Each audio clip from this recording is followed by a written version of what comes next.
Mr. President. Good afternoon, Mr. President, my dear colleagues. Nandito po ulit ako sa harap ninyo at kinakalampag ang mga dapat magising dahil sa nangyayari sa mga kawawang manggagawa natin. Mga hamak na kahera ng empleyado ng Landmark ay lumapit po sa akin upang matugunan ang kanilang problema. My dear colleagues, inasmuch as I would like to say that there is no need for me to bring this to everyone's attention, the truth is, it is very much needed. I tried to help them and address their concerns outside these halls, but it seems that these employees did not have merit the attention of the company they work for. It all started with the post of Erica Joy Bendicho that went viral online, and concerned netizens called my attention to intervene. I invited Erica Joy to my program, and she explained what happened to her. She is a cashier at Landmark Makati.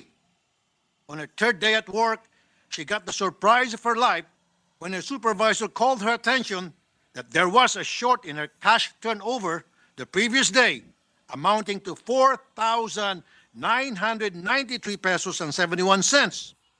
She tried to explain her transactions to her supervisor, but was still accused of taking the amount. The security officer interrogating her was forcing her to admit that she took the amount.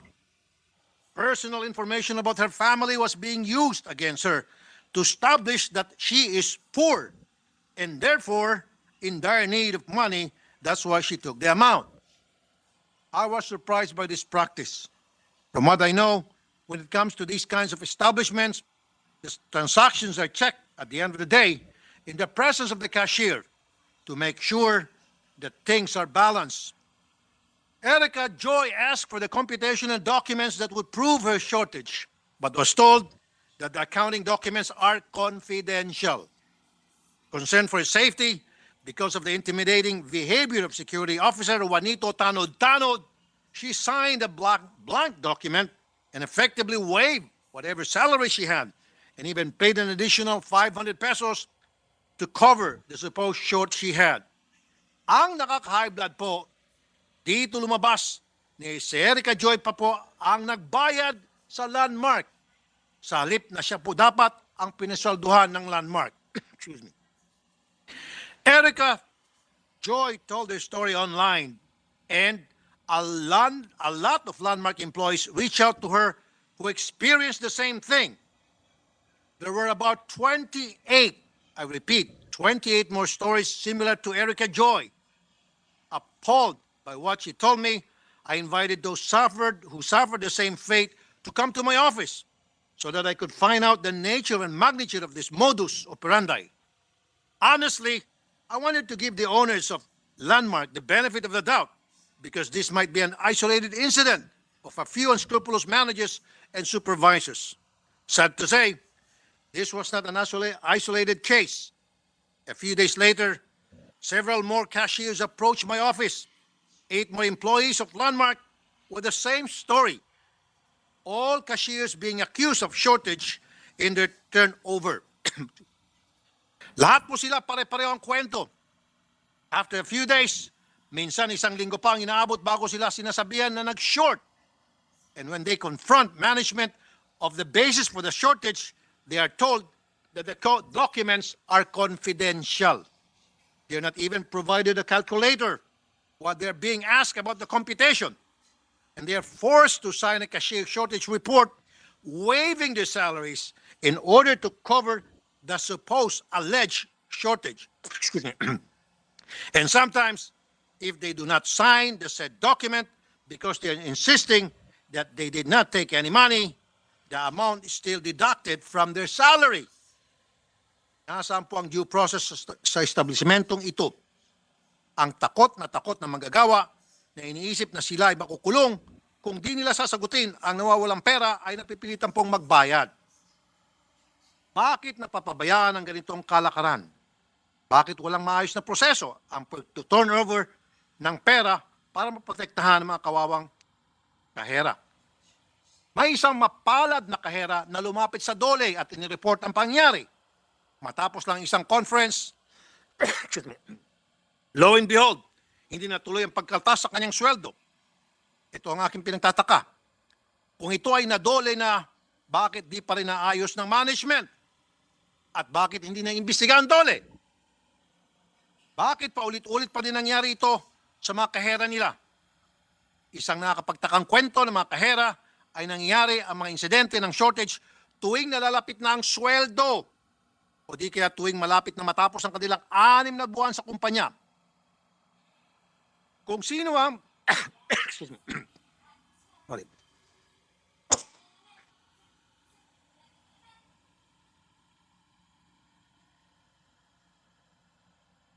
Sorry po, Mr. President. Kahit sino na makakarinig ng kwento na ito, walang ibang isipin kung hindi ito isolated incident. It is bordering on a practice being implemented by the management. I'm not sure if it is the topmost management or only on the level of the branches of Landmark. But these cashiers that approach me are from Landmark Makati and Novali in Laguna. Is it possible that this is being used to go around the regularization of employees? It is highly improbable that the directors and officers of Landmark have not heard of this. So are they covering this up? Are they condoning the said practice? Itong Juanito Tanod-Tanod na ito, na security officer ng Landmark, na nireklamo ni Erica Joy at ng isang Norman Cabero na dinuro-duro at sinakal. Ulitin ko po, sinakal siya nung siya ay in-interrogate. Siya ay pinoprotektahan ng mga abogado ng Landmark. Sabi nila, may sakit sa puso ra po itong si Tanod-Tanod. Kaya, huwag na munang imbestigahan, baka raw po atakin sa puso. Pero ayon kay Norman, si Juanito Tanod-Tanod ay malakas pa sa kalabaw at nandoon lang sa Landmark, nagtatrabaho at tangising-isi pa.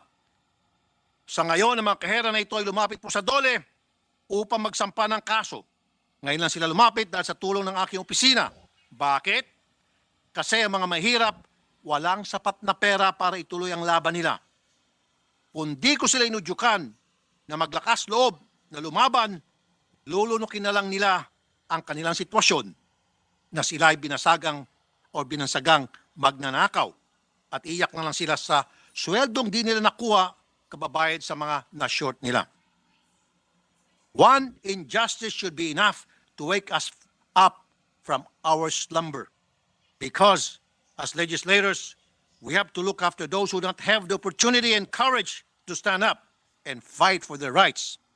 I am suspecting that these incidents are not isolated to these cases and not isolated to Landmark. The powerful is always preying on the weak. We must put a stop to this.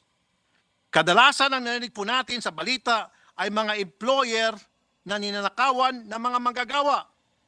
Pero dito, baliktad po. Ang mga amo, ang nagnanakaw sa mga tauhan. Kung tutusin, baka may dalawang pagnanakaw dito. Yung nawalang pera na na-short mula sa mga transaksyon at yung sweldo na kinuha sa kawawang kahera na napagbintangan. Kawalanghyan at its finest. Extreme na pang-abuso sa mga malilit nating walang kalaban-laban pobreng manggagawa. Minimum wage na nga ang sahod, ninanakaw pa. One thing I want to be reviewed is the liability of directors and officers for fraudulent schemes such as this. Our office is studying on how we can provide rebuttable presumption against management when circumstances of fraud are presented by the employees. This will ensure that management will be advised and take responsibility for the managers and supervisors they are putting in place.